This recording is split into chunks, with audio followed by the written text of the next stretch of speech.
Hello everyone, आज की video में हम डिस्कस करेंगे यूजीसी नेट पेपर 2 इकोनॉमिक्स की ऑफिशियल आंसर की का पार्ट 2 जिसका एग्ज़ाम 28 अगस्त 2024 को हुआ था। तो चलिए स्टार्ट करते हैं आज की वीडियो। आज का फर्स्ट क्वेश्चन है estimation of regression coefficients in the presence of high but not perfect multicollinearity में result in all of these except Option first, high confidence intervals for the estimates. Option second, almost all the estimates are statistically significant. Option third, a high R-square. Option four, estimates are all blue. Multicollinearity का मतलब होता है जब एक regression model में दो या दो से ज़्यादा इंडिपेंडेंट वेरिएबल आपस में कोरिलेटेड होते हैं, उसको हम बोलते हैं मल्टीकोलिनियरिटी। क्वेश्चन में ये पूछा गया है कि एक रिग्रेशन मॉडल में जब मल्टीकोलिनियरिटी की प्रॉब्लम पाई जाती है तो इनमें से कौन सा ऐसा रिजल्ट है जो देखने को नहीं मिलेगा। इसका राइट आंसर है option second, almost all the estimates are statistically significant.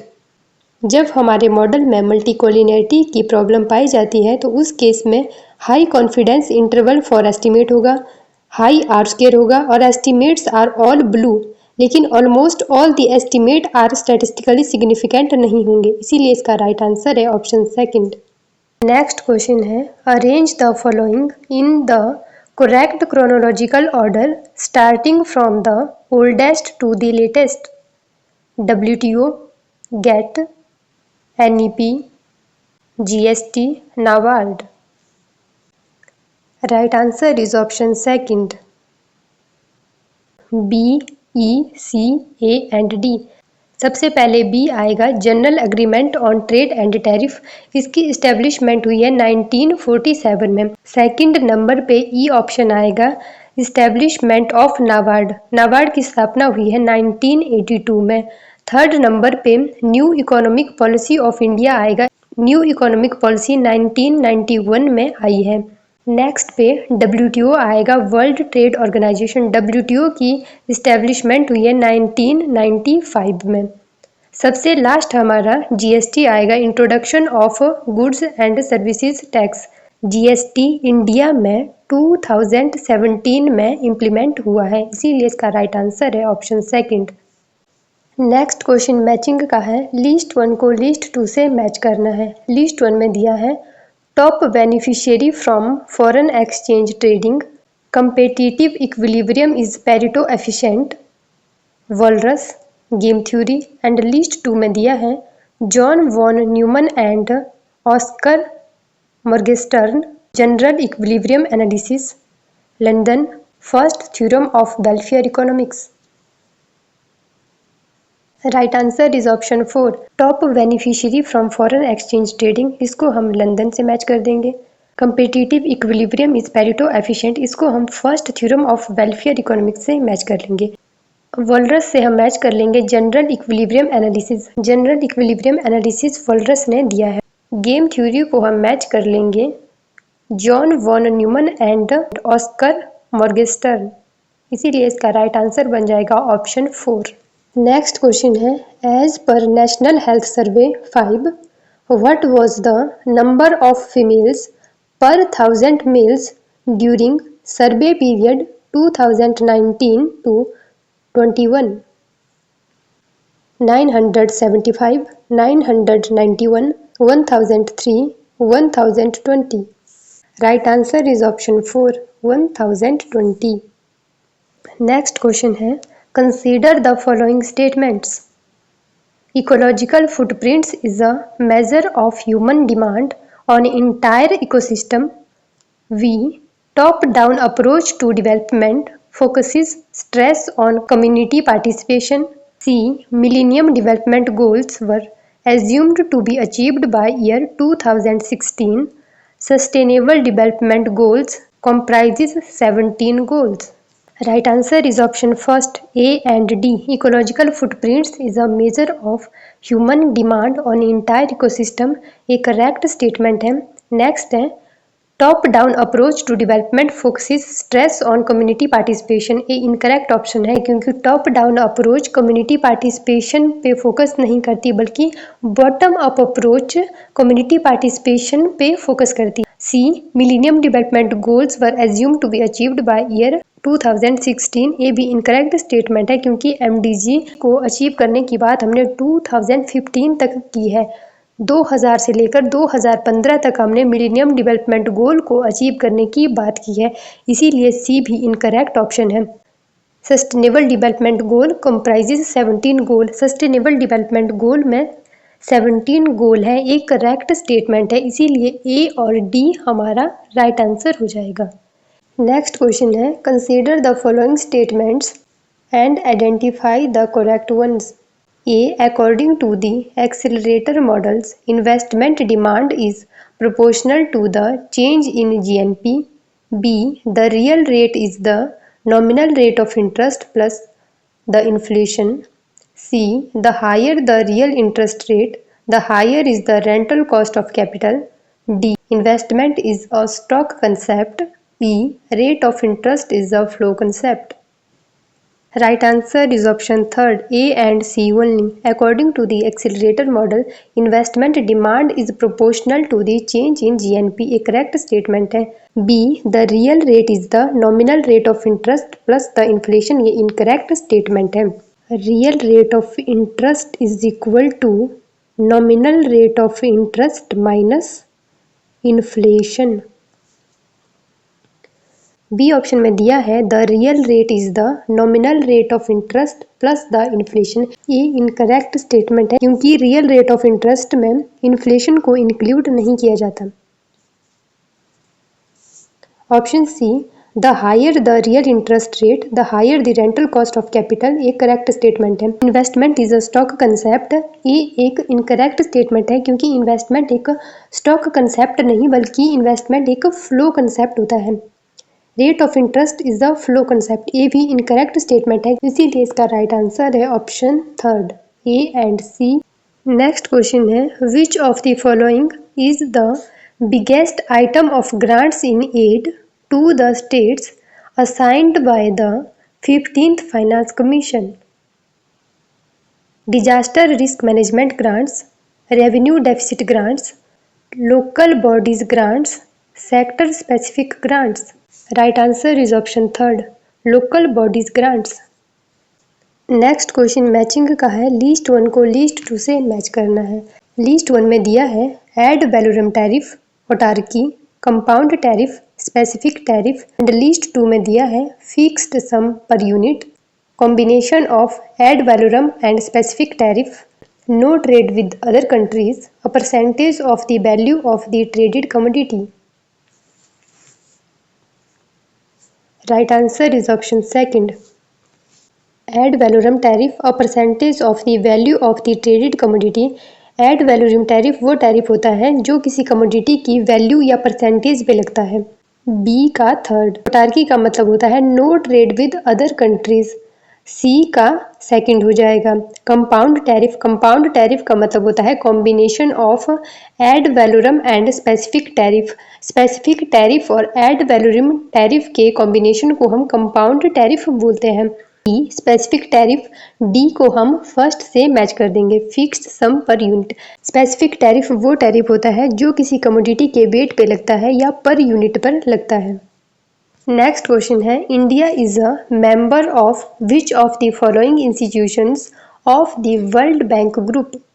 International centre for Settlements and investment Dispute, International development association, international finance corporation, multilateral investment guarantee Agency, International bank for reconstruction and Development. Right answer is option third, B, C, D and E. World Bank Group के 5 institution member हैं जिसमें International centre for settlement and investment Dispute, International development Association, IDA, IFC, MIGA and IBRD है। और India इनमें से 4 institution का member है, international development association, international finance corporation, multilateral investment guarantee agency and international bank for reconstruction and development.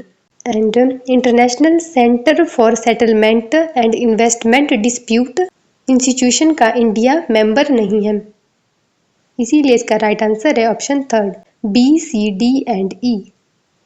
Next question matching का है। List 1 को list 2 से मैच करना है।